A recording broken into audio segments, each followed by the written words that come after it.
and thank you for joining me today on Loyal World Info. Another day of the global spinning, another day of global news to digest. I offer a sane, rational voice for an insane, rational time. I will be your host, but first, let me share a little bit about me. I look forward to waking up to the international news like a child opening a Christmas present. I never know how I will act or activities I will do until after I unwrap my present. In the news case, what will I learn? What will it cause me to think about? What will I reflect back on? And what will I share with others? Stay with me and let's open presents together. Now, let's get into today's topics. Okay, so today is August 7th, 2020, and the topics of the day are green light to grow marijuana in Thailand, Cambodian woman protest new dress code, a red mini dress triggers spat over dress code in Korea, pastors jailed for defying COVID-19 restrictions, Facebook refuses to release data requested by government. Mother of Terrace House star who killed herself to press charges against cyberbullies. And lastly, Singapore tries automated drones to enforce social distancing. Stay with me and let's get into this. Okay, our first story comes from Thailand, and they legalized and expanded the use of marijuana. The Cabinet on Tuesday approved a proposal to amend the National Narcotics Act to allow patient, medical practitioners, and traditional healers to grow cannabis for medical and commercial purposes. Deputy Government Spokesperson Tarasaku said that the Cabinet approved the proposal submitted by the Public Health Minister to amend the narcotic legislation. The Narcotics Act had been amended and mandated since last year to allow the medical use of marijuana. However, Mr. Anushis for wider use. So basically, the new amendment, if passed, would allow patients with a medical certificate, medical practitioners, and traditional healers or folk healers to grow cannabis for medical treatment, he said. The proposal amendments also allows manufacturers of medical products to produce, import, and export or possess a Category 5 narcotic cannabis, she said. So here's my question. The existing law allowed only state agencies or those who sought permission but must work with the state agencies to produce, import, or export cannabis, while medical practitioners and folk healers are not allowed to grow cannabis for medical treatment, she said. The draft amendment allows marijuana seized in drug crackdowns to be used for processing medical cannabis if need be, she said. The Public Health Ministry held public hearings to get views on the public regarding the draft amendment. Now, my thoughts on this, California did this a while ago, and marijuana actually has become big business in California and a lot of the states. But it still kind of brings a crime with it. But how do you feel about it? I mean, it does create jobs, but I'm not worried about even the doctors doing it, but these church-going religious people using it for cults. You never know. They might be giving it to children or just anybody off the street, and therefore might start a chain reaction. So I'm not sure if I'd want them to have access to it. But anyway, like, comment, subscribe, or leave your comments below. I'd love to hear your thoughts on Thailand legalizing and expanding the use of marijuana. Okay, moving on to our next story. This one takes place in Cambodia, but I will expand it to Korea as well, as these two articles are interlinked. The Cambodian woman posts swimwear photos to protest laws on how they dress. In Phnom Penh, Cambodian women have rallied social media to condemn a proposed law governing the way people dress in public, including by posting images of themselves in swimwear and skimpy outfits, with the petition also set up to block the move.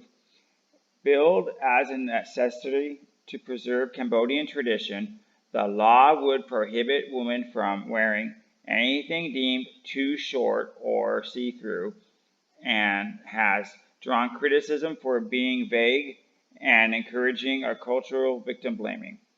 The draft legislation, which will take effect next year if approved by several government ministers and by the National Assembly, would also ban men from going out shirtless in the society who accepts us or is accepted. Now it's kind of funny.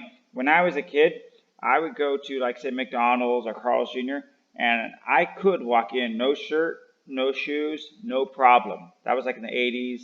And then the early 90s, they said shoes and shirt required were like all over the restaurants. So, I feel appalled that I can't walk out in America without my shirt into a restaurant anymore. So I had to give up that freedom. So maybe women should give up some of theirs. Okay, continuing on. Congrats. We're going back to 1960s, Lisa Moore posted on Facebook. Painters, filmmakers, writers, and musicians were among those criticizing the law, with some questioning the role of Ministry for Women Affairs. Restrictions on women appearance increase. Multiple spokesmen from the ministry declined to comment or did not respond for requests. In recent years, actresses and singers have been increasingly targeted by the government over their attire, in some facing bans on performing. Japan actually did ban a Korean group because of the way that they dressed for K-pop not long ago. And even in the 90s, there was a big backlash between some dressing, but more or less all the sex songs that came out. But hey, people welcomed it over time. There was a public outcry when this woman was jailed for 6 months in April on pornography and indecent exposure charges for wearing provocative outfits while selling clothes over Facebook live stream. But news of the proposed law has taken the discussion to a new level, said Ms. Ann Chansey, our program manager and the General Gender of Development of Cambodian Charity. It is rare for a draft law to be shared like this, giving the chance to discuss the society, she said. Now, this girl did get 14,000 signatures, okay? And that's that might be impressive, I guess. But I want to bring this up because, as a young kid, maybe you feel you want this, but you'll value individualism and independence over your society, cultural, and traditions. But I want to move on to a second article. Then I want to wrap this all up with my thoughts. So stay with me. So this one is about a red mini dress triggers spat over dress code for female lawmakers. So as you can see here, this is a Korean woman. This takes place in Korea, and she went into court with the red dress versus a suit. So that's going to cause uproar. A red mini dress spotted by a young female lawmaker during the latest assembly session is stirring up a heated spat over what is suitable for female lawmakers to wear on duty. Rep. Ruha Jung, the Progressive Minister Justice Party, drew public attention as photos of her walking down an aisle during a plentiful parliamentary session Tuesday in a red wrap dress circulated online. As online reactions were largely divided on the fashion choice of Reu, the youngest member of the assembly at the age of 28, some internet forum users launched misogynic verbal attacks on the lawmaker. A member of the pro-government Facebook forum on Wednesday said Ryu looked as if she came to the main assembly hall to collect payments for alcohol. A similar misogynistic comment continued. The Judicial Party and other female lawmakers came forward to defend Ryu. Some of the criticisms against her carry sexual discrimination prejudice against women. We express strong regard to the Justice Party, she said. So basically this went on, and they say she should wear a suit and tie and whatnot. But now, this is where I get to the issue here. If since the 60s, men had to go suit, button, tie, belt, dress shoes, right? No tattoos, no makeup. You had to have a decent haircut, no colored hair. But hey, you know what? You're a woman. Put that lipstick on. Put that eyeshadow on. Put all that makeup on. You can wear mini skirts. You can wear high heels. You can wear to show cleavage. All these things sometimes are, well, I need to get attention on me. Like in this case, she's a lawyer. Is she trying to sell her body, or is she trying to sell the law she passes? Because she's doing it for attention. And if that's the case, then why can't men dress the way they want? If women want equal playing field, then she should do it. So that's one issue I have with that. And the other issue I have, again, with the Cambodian women is, a lot of these people, they want to save their tradition. They don't want to over-sensitize the value of women. Oh, you have to be sexy. You have to be this. That's why many Korean, Japanese schools, they have the dress code for uniforms or whatnot. They want to preserve the innocence of the youth.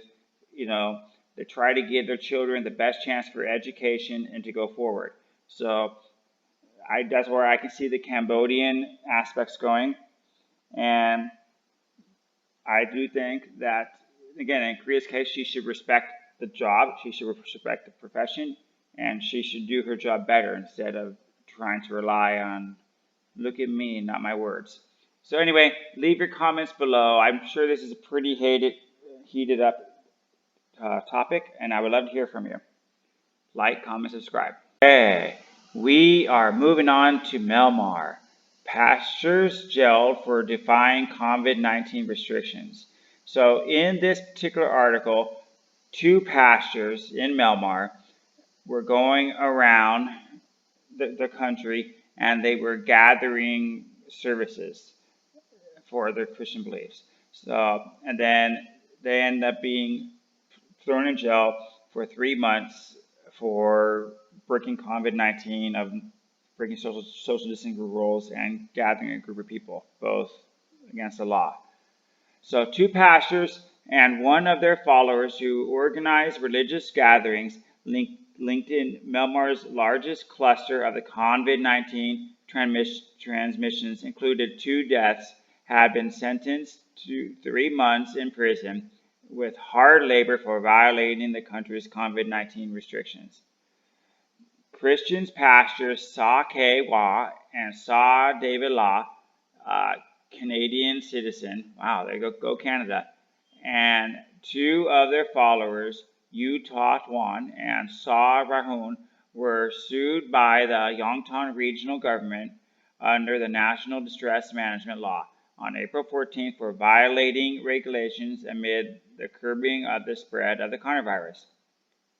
Myanmar has banned mass gatherings since March, but the 2 pastors organized religious gatherings in Yongtan, Insan, and Melaton townships in late March and early April. The gatherings are linked to at least 80 confirmed cases of COVID-19, making them the largest cluster found so far in Myanmar. Sa Dan Lan himself tested positive for the coronavirus in April and was discharged from the hospital in late April after recovering.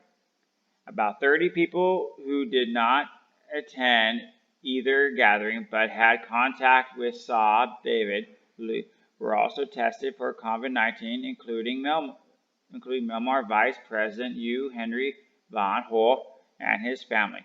Everyone from this cohort tested negative for the coronavirus. Myanmar's police arrested the pastor Saw David Law and Saw Kwa Hua on May 20th after the former finished his post-recovery quarantine period. Utah and Saw Ragna also contracted COVID-19 and were arrested later after they finished their own post-recovery quarantine periods.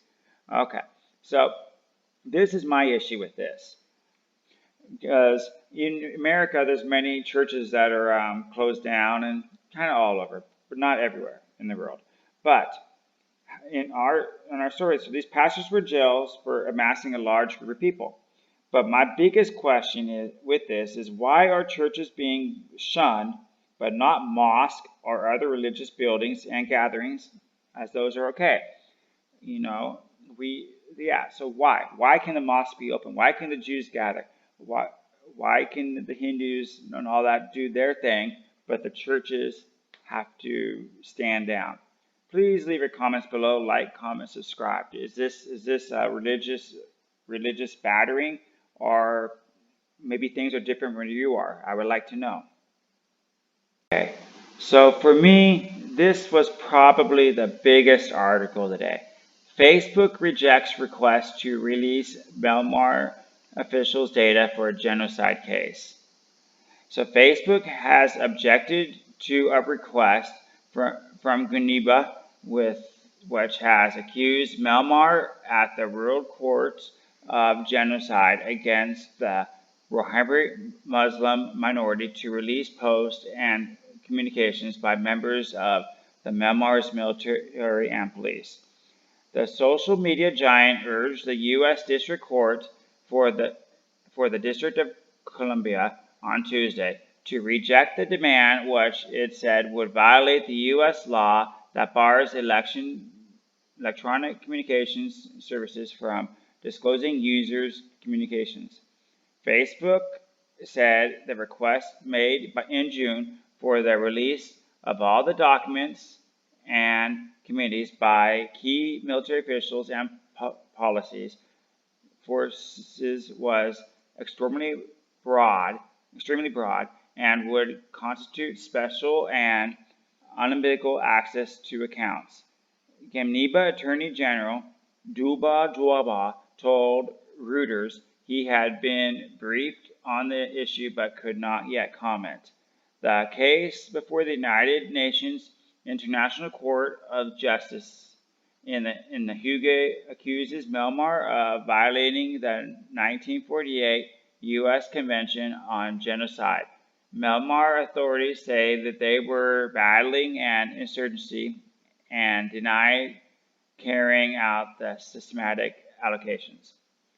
More than 730,000 Rohingya Muslims fled Myanmar, Rakhine State, in August 2017 after the military crackdown that refugees said that, including mass killings and rape, the rights groups documenting the killings of civilians and burning of the villages. In 2018, the UN Human Rights investigation said Facebook had played a key role in spreading hate speech and that had fueled the violence, and Facebook has said it's working to block hate speech. On Thursday, a spokeswoman said on Facebook stands against hate and violence, including in Myanmar. We support the actions against the international crimes, and we are working with the appropriate authorities as they investigate the issues. The company said it was working with the United Nations Independent Investigation Merchandising Myanmar and investigate the body that will supply the future of prosecution for the international courts. Okay, so this is why this really affected me. In America, we have this thing called Section 230, so because the internet, or not the internet so much, but social media sites, Facebook, Twitter, and whatnot, they are not liable. They are not really publishers. A publisher is liable for the content they put out, but these big techs back in the day were granted that not liable. But at the same token, when they take things down on Facebook, they go, "Oh, that's hate speech. Oh, this is not good." They're restricting your freedom of speech. Many YouTubers, even Donald Trump, with his tweets from Twitter, many Stephen Molyneux, many people have been taken off of deplatformed, is the word they say. So Facebook is doing this on two sides. They're saying we want to not be regulated, but at the same token, we don't want anybody to regulate us. This is pretty much what the China way of doing things. China says what is the news, and there is no opinion to that. They are a dictator, authoritarian rule. So in theory, is America an authoritarian dictator rule? That is why this article stands up for me, and why the U.S. must strike down Section 230. And then, corporations are global and must respect the laws in any country that they do business in. So, yes, Facebook is a U.S. company, but if they are doing business in this other country, then they must. After all, did not Google build the Great Firewall 2.0 for China? I think they're the ones that built the social distancing grading app and behavior app, a few things like that. Facebook did a few things for China as well. Then they're slowly bringing those products that made for China to America. So anyway, like, comment, subscribe, leave your thoughts below. I would love to hear what you have to say about this. Okay, so our next article of the day comes from Japan. Mother of Terrace House star who killed herself to press charges against cyberbullies. The number of cast members of popular reality TV show Terrace House, who apparently committed suicide, said Thursday she plans to pursue charges against those responsible for cyberbullying her daughter. Kyoto Kiyama attended a working group meeting on cyber harassment in the Liberal Democratic Party, telling ruling lawmakers that she intended to intensify people who made defamatory posts against her daughter on the social media. And Haruna Kamata, a 22-year-old professional wrestler, was found dead in her apartment in Tokyo in May. Fuko Television, which produces the live show, said last week in House probe had felt that the cast members engaged in the self-harm after a scene in late March episode in which she lost her temper and triggered cyberbullying against her. Her mother spoke to reporters following the meeting, in which was closed to the press. The suffering of mental abuse is only known to the person who receives it, she said. Isn't that the truth? She said she told the lawmakers the complex legality of producers to identifying cyberbullies and of no need for more educational internet use and adhere to rules. Under Japanese law, people in general must go through multiple court proceedings before they can identify such offenders, and many give up. Last month, Kyoto Miyano submitted documents to the Broadcasting Ethics Program Improvement Orientation, claiming the reality shown to violating her daughter's personal and human rights. So this kind of triggered me a little bit, because cyberbullying is a big thing. Most of you probably already forgot President Obama was the president. When he was the president, the first lady always stands up and champions something. Like Ronald Reagan's wife, first lady, she was for breast cancer, and so she did that. Now, Obama's wife, Michelle Obama, I guess was her name, she said she was going to fight against cyberbullying. She was in office for 8 years, and I don't think one law passed for protections against anybody that has been cyberbullied. And we've seen these doxing things, we've seen the harassment much more. They're coming to your house, they're posting, they're calling your work, they're doing all these things in America and around the world, and the laws have not caught up to put these people accountable in actions. So what can we do, and how can we hold our lawmakers to give us a set of rules or guidebooks to where we can tone down this cyberbullying and make a safer place for society, for ourselves, our children, and whatnot. That's what I want to know, and that's why this article was important to me to share with you guys today. Please like, comment, and subscribe below. Okay, we are at the last article of the day. This is in Singapore. Don't stand so close. Singapore trials automated drones to enforce social distancing. So you can see this is a drone here, and we'll read about it. Beware! Singaporeans standing too close. Automated drones might be keeping an eye on you from above. Singaporean police have been trailing two pilotless drones developed by Israel Aerobautics to help enforce social distancing measures amid containing the spread of the coronavirus. The small mechanicals weigh 10 kilograms, 22 pounds, and are programmed to track out anonymously, such as gatherings of streams of footage for the police. The 3.5-month trial over the industrial estate in the west of the city is the first time automated commercial drones have been approved to fly over a major metropolitan area, according to the aerobics. Specifically for COVID, what we are doing is helpful for the maintain normal operations, CEO Ron Curtis told Reuters. The pandemic created a situation where it might be difficult for police to maintain operations. Singaporean government, hence team scientists technology, said it had traveled with the drones with the police.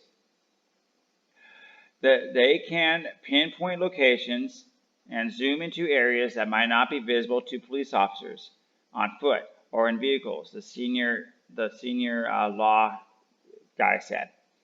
Now, Aerobautics, which has raised $120 million in funding, said that it had invested some $100 million to develop the drones and was leasing them to HTX and also for businesses, industrial use in Israel and the United States. So if you're in the USA, you better be careful. These drones could be watching you in your backyard, when you're having a party, or your rooftop, or a sporting event. But now this is my issue with this article, why it was important for me to share with you.